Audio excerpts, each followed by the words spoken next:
दिन की शुरुआत सुबह से होती है और समाप्त सूर्यास्त के साथ। फिर रात्रि में हम काल के एक दूसरे पड़ाव में प्रवेश करते हैं। प्रतिदिन यही चक्र चलता रहता है और मनुष्य इसी काल चक्र में अपना जीवन व्यतीत करता है। जीवन जो परिवार, उत्तरदायित्व, संस्कृति, धर्म तथा अध्यात्म के समावेश से बना है और जीवन के इन सब पहलुओं को सहायता प्रदान करता है काल। काल शब्द का सामान्य अर्थ है समय, अवधि, जिसे अंग्रेजी में टाइम कहते हैं। जो व्यक्ति समय का सदुपयोग करता है वह सफल होता है और वह व्यक्ति जो समय का दुरुपयोग करता है वह असफल होता है। काल शब्द बना है क और आ की मात्रा के साथ में ल। हिंदू होते हैं हम, सभी जो भी होता है हम सब उसको भगवान से जोड़ते हैं। जितने समय पलक झपकाने में लगता है उसको हम निमेष कहते हैं और 2 बार पलक झपकाने में जो अंतर रहता है उसको हम लव कहते हैं। काल गणना का हमारे जीवन में क्या महत्व है? मास के 15 दिन शुक्ल पक्ष और शेष 15 दिन कृष्ण पक्ष क्यों कहा जाता है? और भारतीय ज्योतिष के अनुसार सनातन धर्म के मास किस प्रकार ग्रेगोरियन कैलेंडर से अलग है? आइए इन सब बातों पर प्रकाश डालते हुए इस ज्ञानप्रद कार्यक्रम का लाभ उठाते हैं, अमावस्या से पूर्णिमा तक।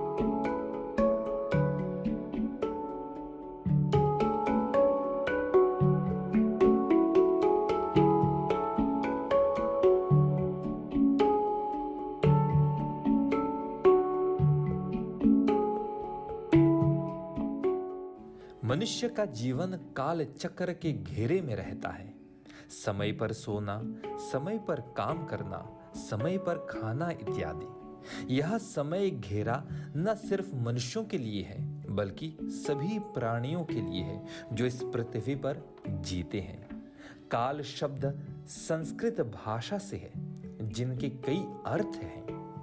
काल समय से जुड़ा हुआ है, अवधि है, कितनी अवधि में आप ये कार्य कर पाएंगे। काल के लिए और क्या हम लोग जानते हैं? सामान्य साधारण अर्थ मृत्यु, अंतिम काल आ गया, अब तो शुभ काल नहीं है, ये तो खराब काल है, अंतिम काल हो गया।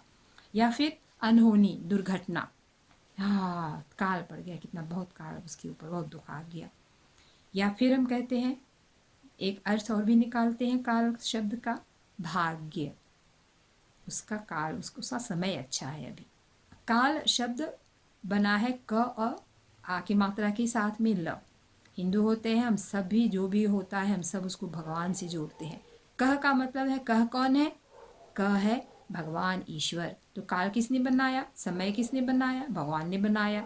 अच्छा बुरा कैसे होता है हमारे ऊपर निर्भर है। हम कार्य को अच्छा बनाएं, कार्य को सफल बनाएं अथवा कार्य को छोड़ दें, दीर्घकाली हो जाए फिर कभी करेंगे।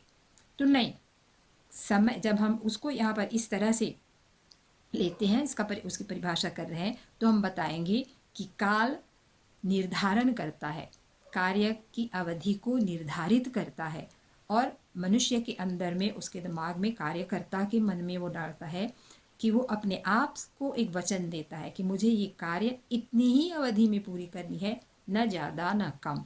इतनी अवधि है, उसका लाइफ स्पैन इतना ही होना चाहिए, इससे कम ज़्यादा इससे नहीं होता है। अब काल के जो शैक्षिक जो अगर हम देखते हैं इसकी परिभाषाएं क्या है, तो अनेक परिभाषाएं निकलती है। मोनिये विलियम है, वेस्टर्नर्स है, वो संस्कृत की जानकार है, लेकिन वो काल को CAL, कैलकुलेट वाले काल का, उससे वो जोड़ते हैं कि कैलकुलेशन सही बात है, लेकिन वो भी कहते हैं अपने ढंग से, उन्होंने यही बात समझाई कि कैलकुलेटेड टाइम, ये कार्य जो काम करने का समय जो निर्धारण किया गया है, जो निर्धारित है, वो सीमित है। काल हमें सीमा में बांधता है, काल हमको अनुशासन में बांधता है, ये समय काल। अब समय काल के लिए कोश है, अमर कोश है, संस्कृत का जो अमर कोश है वहाँ पर उन्होंने उसके 4 अर्थ दिए हुए हैं। एक तो काल, दूसरा समय, फिर तीसरा दिष्ट और अंत में जो है अनहेस। तो काल कैसा है? जो दिष्ट है, उस समय जो निर्धारित है, आदेश दिया गया है। जितने समय पलक झपकाने में लगता है उसको हम निमेष कहते हैं, और 2 बार पलक झपकाने में जो अंतर रहता है उसको हम लव कहते हैं। 2 निमेष से एक विपल बनता है। 60 यानी कि 60 विपल से एक पल बनता है, और 60 पल से एक घाटी बनता है। एक घाटी 24 मिनट्स के इक्विवेलेंट है, और 2.5 घाटी यानी कि 2.5 घाटी से 1 घंटा बनता है, और 60 घाटी से 24 आवर्स बनता है, यानी कि 1 दिन बनता है। 7 दिन से बनता है 1 सप्ताह, और 2 सप्ताह से बनता है 1 पक्ष, 2 पक्ष से बनता है 1 महीना, 6 महीने से बनता है 1 अयन, और साल में 2 अयन होते हैं। वैसे तो हम सब जानते हैं कि 4 गो युग होला, जैसे कि सतयुग, त्रेता, द्वापर युग और कलयुग। कलयुग में 432,000 ईयर्स होते हैं, और उसका दुगना होता है द्वापर युग में। कलयुग के 3 गुना साल होता है त्रेता में, और कलयुग के 4 गुना साल होता है सतयुग में। यानी कि 4 गुना यानी कि 432,000 टाइम्स 4, तब मिलता है सतयुग। अब इन चारों युगों को जोड़ते हैं तो एक महायुग मिलता है, और 1000 महायुग जब मिलते हैं तो ब्रह्मा जी का 1 दिन होता है, और ब्रह्मा जी का 100 साल विष्णु भगवान का 1 निमेष होता है। देवराज सेव्यमान पावनांग्रि पंकजं ज्ञानयज्ञसूत्रमिन्दुशेखरं कृपाकरं नारदादि योगी वृन्दवन्दितं दिगम्बरं काशिकापुराधिनाथ कालभैरवं भजे। भानुकोटिभास्वरं भवाब्धितारकं परं नीलकण्ठमीप्सितार्थदायकं त्रिलोचनं कालकालमम्बुजाक्षमक्षशूलमक्षरं काशिकापुराधिनाथ कालभैरवं भजे।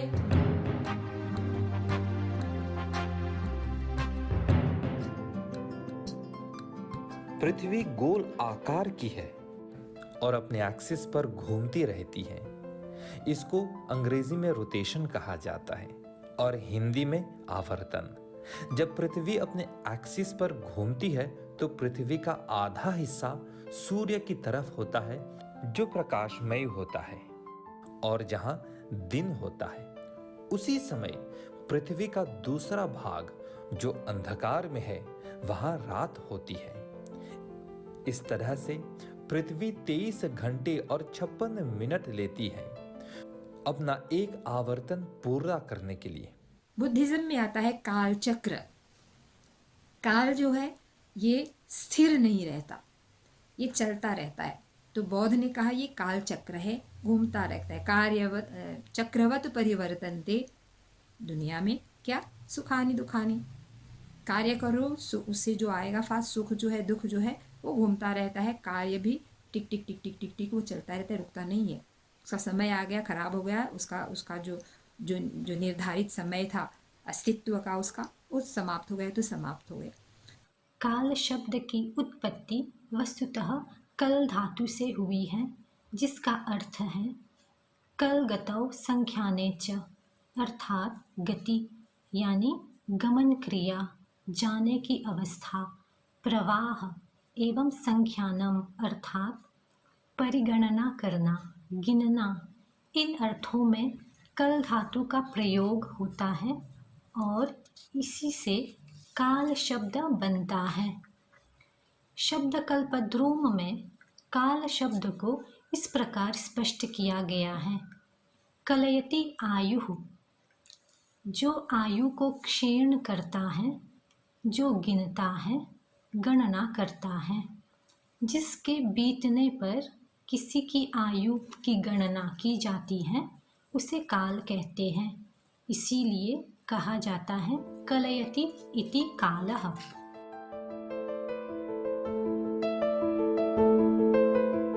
भारतीय पंचांग विज्ञान अर्थात साइंस के समान ग्रह स्थिति को देखकर तथा काल गणना करके मनुष्य का वर्तमान तथा भविष्य में संभव घटनाएं को पूर्व सूचित देता है। हिंदू धर्म में पंचांग का बहुत महत्व है। इसके अनुसार एक वर्ष में 12 महीने होते हैं और प्रत्येक महीना 30 दिनों का होता है। इन महीनों की गणना सूर्य एवं चंद्रमा की गति के अनुसार की जाती है। चंद्रमा की कलाओं के ज़्यादा होने तथा कम होने के आधार पर प्रत्येक महीने को 2 पक्षों में बांटा गया है। एक को बोली राजा अंजुरिया यानी कि शुक्ल पक्ष, एक को बोली राजा अंधरिया यानी कि कृष्ण पक्ष। शुक्ल पक्ष जो है वो नया चांद से शुरू होके पूर्णिमा तक रहेगा, यानी कि छोटा से बड़ा होला, और कृष्ण पक्ष यानी कि बड़ा से छोटा होला। शुक्ल पक्ष बहुत शुभ माना जाता है। जितना भी धार्मिक कार्य, कंस्ट्रक्शन, खेती बाड़ी, व्यापार सब शुक्ल पक्ष में सब शुरू करें। शादी इत्यादि सब शुक्ल पक्ष में सब शुरू करें। जितना भी कोई शुक्ल पक्ष में जन्म लेवेला ओकर जन भोगे है लाभी में, ओकर जन जीवन में भोगे है वो दुगना होला, और कृष्ण पक्ष में जो जन्म लेवेला ओकर जन जीवन है वो धीमे धीमे जाला। इन दोनों पक्षों के बारे में एगो प्रसिद्ध कथा आवेला कि हमारे पुराणों में कि एक समय के बाद रहल चंद्रदेव के दक्ष प्रजापति जो कि उनकर ससुर रहलन, श्राप दिले रहलन क्योंकि चंद्रदेव अपन 27 पत्नियों में से सिर्फ एगो के ज्यादा ध्यान देवत रहलन। एक खातिर दक्ष प्रजापति चंद्र के सलाह देवेलन कि सब पत्नियों के बराबर ध्यान देवे के, नहीं तो वो नाराज हो जाए क्योंकि वो ओकर ससुर रहलन ना। त चंद्रदेव का करलन, ओकर सलाह नहीं मनलन। त एक दिन दक्ष प्रजापति आल ओ चंद्रदेव के श्राप देलन और वो बोलन कि जैसे तू तेज हुआ और बड़ा हुआ ऐसे ही तू रोज छोटा बनबा और तुम्हारा तेज जुनबा वो जिमिए हुए ले जाए। त ई बात सुन के चंद्रदेव जालन शिव जी लागे। त शिव जी के बोलेलन कि जो श्राप तोरा दक्ष प्रजापति दिलन वो हम नहीं सकब निकाले, परंतु एगो ऐसन हम ओके सकब जिम्मे करे। त वो कौन सी बोलक कि महीना के जो 15 दिन है तू बड़ा से छोटा बनबा और जो बाकी के 15 दिन है तू छोटा से बड़ा बनबा। त हाइये पक्ष जिसे होला शुक्ल पक्ष और कृष्ण पक्ष। चंद्रस्य शृणुनामानि शुभदानि महीपते, यानि श्रुत्वा नरो दुःखान् मुच्यते नात्र संशयः। क्रोधाकरश्च सोमश्च ग्लौरब्जः कुमुदप्रियः, लोकप्रियः शुभ्रभानो चन्द्रमा रोहिणीपतिः। शशी हिमकरो राजा द्विजराजो निशाकरः। आत्रेय इन्दुसूतांसो रोषधीश कलानिधिः। जीवातृको रमा क्षीरोदार्णवसम्भवः नक्षत्रनायक शम्भो श्रीरश्चूडामणि विभुः तापहर्ता नभो दीपो नाम्यानि यः पठेत् प्रत्यहं भक्तिसंयुक्तस्तस्य पीडा विनश्यति तद्दिने च पठेद्यस्तु लभेत् सर्वसमाहितं गृहदीनां च सर्वेषां भवेच्चन्द्रबलं सदा चन्द्रस्तोत्रं सम्पूर्णम्। पाश्चात्य ज्योतिष से भिन्न जहां दिन की शुरुआत रात्रि के 12 बजे से होती है, भारतीय ज्योतिष के अनुसार दिन की शुरुआत सूर्योदय से होती है और रात्रि की शुरुआत सूर्यास्त के साथ। पंचांग का अर्थ है पंच अंग। तो ये 5 अंग कौन कौन से हैं, चलिए यह भी जान लेते हैं। सबसे पहला है तिथि, उसके बाद वार, फिर नक्षत्र, योग और करण। मैं फिर से दोहरा देता हूं, तिथि, वार, नक्षत्र, योग और करण। और आप सभी लोग यह भी जानते होंगे कि यही पंचांग हिंदू कैलेंडर कहलाता है। अब इस बात को भी आप जानकर बहुत ही आश्चर्य में पड़ सकते हैं, और ये बहुत से लोग जानते भी हैं कि हमारे जो दिन हैं वे भी नक्षत्रों पर ही आधारित हैं, उन्हीं से संबंधित हैं। जैसे हम लेते हैं रविवार, रवि अर्थात सूर्य, उसका संबंध सूर्य से है, सूर्य प्लैनेट से है। फिर सोमवार, सोमवार का संबंध मून से है। फिर लेते हैं मंगलवार, मंगलवार का संबंध मार्स प्लैनेट से है। फिर बुधवार, बुधवार मर्क्यूरी। उसके बाद आता है गुरुवार, गुरुवार का संबंध जुपिटर से है। और शुक्रवार का संबंध विनस। फिर शनिवार सैटर्न।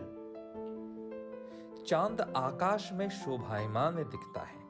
हमको बचपन में यही सिखाया गया है कि चांद हमारे मामा है, अर्थात हमारे मामू है। जैसे गाने में खुद कहा जाता है, चंदा मामा दूर के हुए पकाए। या फिर सुप्रसिद्ध फिल्म निर्देशक राजू ईरानी का मुन्ना भाई MBBS फिल्म का यह गाना, चंदा मामा सो गए, सूरज चाचू जागे, देखो पकड़ो यारो, घड़ी के कांटे भागे। एक कहानी खत्म तो दूजी शुरू हो गई मामो। चांद को मामा कहना एक तरह से उस भारतीय संस्कृति की महानता के दर्शन होते हैं जहां प्रकृति से संबंध की भावना होती है, और जहां संबंध होता है वहां अपनापन होता है, और अपनों को कष्ट नहीं दिया जाता, चाहे प्राणी हो या प्रकृति। लेकिन शास्त्रों के अनुसार चांद को एक देवी की उपमा दी गई है। चांद के अलग अलग चरण उस देवी के जीवन काल के अलग अलग चरण है जो वह अनुभव करती है। वह देवी माँ की तरह कभी कठोर होती है तो कभी स्नेह से भरी। चलिए इसको गहराई से देखते हैं। तिथि चंद्र और सूर्य के संबंध को दर्शाती है। शिव और शक्ति इन्हीं दोनों के प्रतीकात्मक रूप हैं। शिव परमात्मा का रूप है और शक्ति प्रकृति का। जैसे जैसे चंद्र अपने पूर्ण रूप अर्थात पूर्णिमा की ओर बढ़ता है तो वह सूर्य से दूर होता जाता है। प्रतीकात्मक रूप से जैसे जैसे शक्ति शिव से दूर जाती है, वह दूर जाती है क्योंकि सुंदरता तथा माया के बंधन में बंधी हुई है, ताकि वह अपने वास्तविक रूप को पहचान पाए, इसीलिए दूर जाती है। इसी कारण से शुक्ल पक्ष का चांद देवी ललिता त्रिपुरा सुंदरी का नाम दिया गया है, अर्थात वह देवी जो तीनों लोकों में सबसे सुंदर है। जब वह अपने पूर्ण रूप में आती है तो मन चंचलता की ओर बढ़ता है, इंद्रियां उत्तेजित होती है और भौतिक सुख की ओर रुझान रहता है। लेकिन कृष्ण पक्ष शुक्ल पक्ष से भिन्न मन भौतिक सुखों से दूर होता है। कृष्ण पक्ष के समय चंद्र सूर्य के और समीप होता जाता है, जैसे शक्ति शिव के मिलन को तरस रही है। उस समय तृष्णा तथा असंतोष की भावना जागती है। यह असंतोष की भावना हमें अपने वास्तविक स्वरूप की पहचान दिलाती है। लेकिन जैसे जैसे वह अंधकार की ओर बढ़ती है तो और क्रूर तथा प्रचंड हो जाती है, क्योंकि वह अपने अस्तित्व से दूर हो रही है। फिर नए चांद की तरह पार्वती का जन्म होता है। लेकिन कृष्ण पक्ष के चरण में वह देवी जैसे वह माया से दूर होती जाती है, शुद्धिकरण के समय से गुजरती है और अपने अंदर के सारे अहंकार को दूर करती है। इसीलिए कृष्ण पक्ष का चांद देवी काली का रूप दिया गया है, जो अहंकार का सर्वनाश करती है।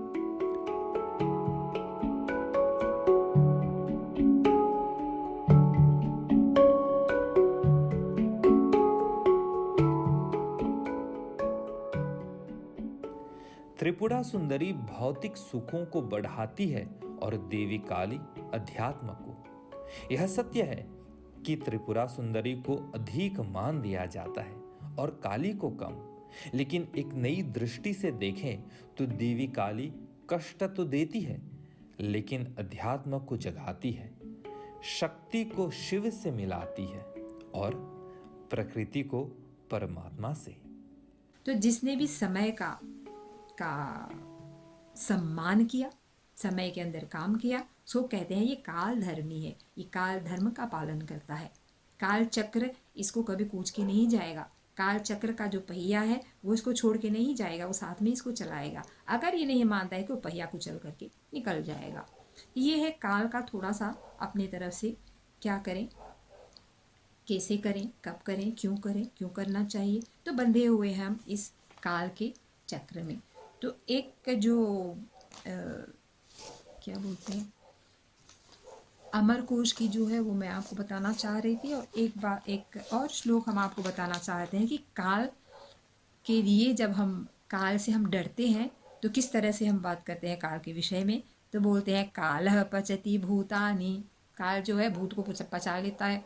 आपने समय का मान नहीं किया, समय का उल्लंघन किया तो आपको तो दंड तो मिलेगा। तो कालः पचति भूतानि, कालः संहरति प्रजा, काल ही प्रजाओं का संहार करता है। तो संहारक रूप में, शिव रूप में काल है, महाकाल है शिव तो।